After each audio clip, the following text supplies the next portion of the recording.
And lastly, change of behavior, which is one of the most difficult things that I have seen people engage in the wrong way of negotiating.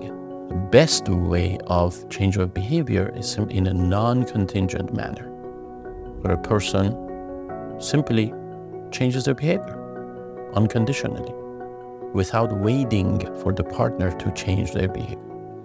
Most of the time, what I have seen is that people make their change of their behavior conditional and contingent upon first or concurrently their partner changing their behavior, which creates a catch-22. They basically say, hey, I'm not going to do anything unless you start. I'm not going to change my behavior unless you too change.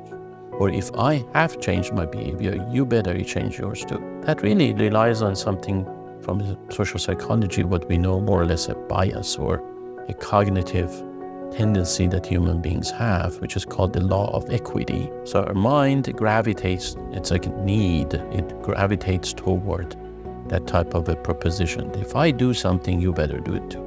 If I take a step, you better take a step as well.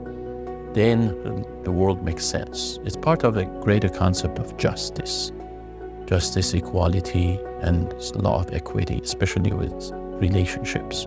But we have to learn that this proposition many times just creates roadblocks and again, a catch-22, a conundrum, where we get stuck because we tend to wait for others to make changes and take actions instead of us just simply taking the action. So with that last piece, I hope that you have learned and enjoyed these descriptions and explanations of these 20 building blocks.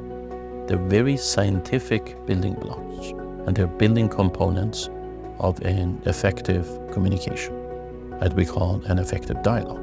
If you can engage in these building blocks or use these building blocks in the right, successful way, then your conversations and your experiences with anyone in the world, no matter who that is, an intimate partner, family member, coworker, boss, employee, community, neighbors, and others in your lives are going to go very smoothly, and you live a very balanced life, no matter what life throws at you. Thank you for watching, and have a wonderful day.